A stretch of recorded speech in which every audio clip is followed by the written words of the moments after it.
Very welcome viewers.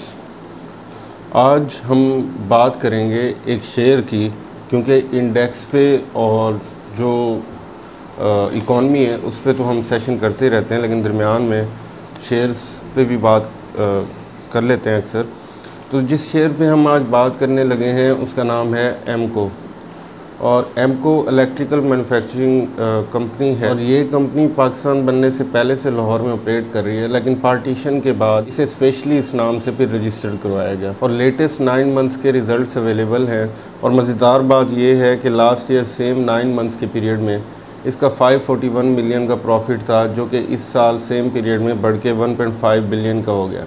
और over the years अगर देखें इसकी रेवेन्यू की ग्रोथ, तो वो काफ़ी ज़्यादा जंप करती हुई नज़र आ रही है।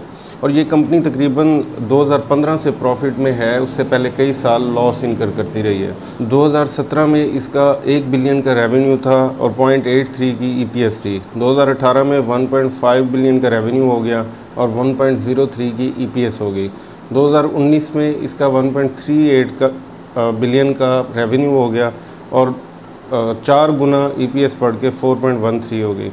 2020 में इसका 1.59 बिलियन का बढ़ के रेवेन्यू हो गया और 3.37 की ईपीएस रह गई। लेकिन अगर करंट ईयर के 9 मंथ्स देखें तो ये पिछले 2020 के पूरे साल से और 2019 के भी पूरे साल से इन 9 मंथ्स की ईपीएस ज़्यादा है। तो लास्ट क्वार्टर की जब ऐड करेंगे, जो कि होपफुली प्रॉफिट होगा, तो इसकी ईपीएस काफ़ी जंप कर जाएगी। इसलिए ये शेयर बड़ा रिकमेंडेड है इन्वेस्टमेंट के लिए।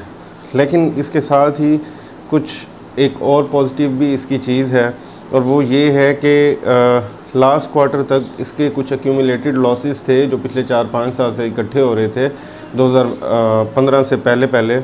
तो वो एक्यूमुलेटेड लॉसेस जो कि पिछले क्वार्टर तक 101 मिलियन रुपीज़ के थे, वो इस 9 मंथ वाले क्वार्टर में, जो आखिरी क्वार्टर है 9 मंथ्स में, इसमें प्रॉफिट में कन्वर्ट होके रिज़र्व बन के 112 मिलियन के हो गए हैं, जो कि बड़ी खुशाइन बात है। इसके अलावा इस कंपनी की जो मार्केट कैप है वो 1.48 बिलियन की है, फ्री फ्लोट 20% है। अब कंपनी के ऑपरेशंस की अगर बात करें तो कंपनी जो electrical equipment manufacturing company limited इसका पूरा नाम है, और इसके जो प्रोडक्ट्स हैं ये जो डिस्कोज होती हैं, जो पावर डिस्ट्रीब्यूशन कंपनीज होती हैं, मेनली उनको सप्लाई करते हैं। लेकिन उसके अलावा भी इसके ना सिर्फ इंटरनेशनली क्लाइंट्स हैं, बल्कि इसके मुल्क में भी काफ़ी बड़े बड़े कॉन्ग्लोमरेट्स हैं, कंस्ट्रक्शन कंपनीज़ हैं, उनको भी ये प्रोवाइड करते हैं, पावर प्लांट्स हैं, और एक्सपोर्ट में भी इनका अच्छा शेयर है। और अगर प्रोडक्ट्स की बात करें तो इसमें इंसुलेटर्स हैं, आइसोलेटर्स हैं और सर्ज अरेस्टर्स हैं। ये जो हम खंभों पे और तारों पे और ट्रांसफार्मर्स वगैरह पे जितनी भी चीज़ें देखते हैं वो ये कंपनी बनाती है। और गवर्नमेंट सेक्टर में इसके काफ़ी क्लाइंट्स हैं, उसमें एटॉमिक एनर्जी है, उसमें फेस्को है, हेस्को है, के इलेक्ट्रिक है, लेस्को है, मैपको है, पाकिस्तान रेलवेज़ है। और उसके अलावा प्राइवेट सेक्टर में देखें तो मोस्टली बिग इंडस्ट्रीज़ हैं, जैसे डीजी खान सीमेंट है, निशात ग्रुप है, डेस्कॉन है। इंटरनेशनली इसके टर्की में क्लाइंट्स हैं, बांग्लादेश में क्लाइंट्स हैं। बांग्लादेश में जो उनकी गवर्नमेंट लेवल पे पावर डिस्ट्रीब्यूशन बोर्ड है वो भी इसका क्लाइंट है। और किंगडम ऑफ सऊदी अरेबिया में इसके हैं, साइप्रस में हैं, अफ्रीका में देखें तो घाना में हैं, इसके अलावा यूएई में भी हैं।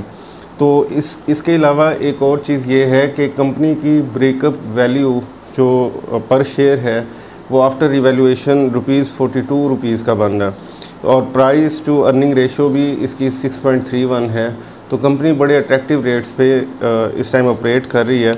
और इसके जो अगर फ्यूचर के पॉजिटिव ट्रिगर्स देखें जो इस कंपनी को ऊपर लेके जा सकते हैं, जो नज़र आ रहे हैं, वो तो सबसे पहले तो अर्निंग स्टेबिलिटी है, और ना सिर्फ स्टेबिलिटी है बल्कि अर्निंग ग्रोथ है, और उसके अलावा रेवेन्यू ग्रोथ है। और क्योंकि काफ़ी ब्रोकरेज हाउसेस से और कुछ लोगों इंडिविजुअल्स की तरफ से लोगों की तरफ से इसकी बाय कॉल काफ़ी अरसे से लोग सुन रहे हैं, तो इसकी वजह से वॉल्यूम भी इसका अच्छा लग रहा है। कुछ जो नेगेटिव ट्रिगर्स हैं उनमें एक ये हो सकता है कि अर्निंग प्लंज कर जाए, जो कि कुछ अनसीन सर्कमस्टांसेस अगर आ गए खुदा न खास्ता, ये बताने भी ज़रूरी होते हैं ताकि लोगों को पता हो क्या फैक्टर्स हैं जो इसे नीचे लेके जा सकते हैं।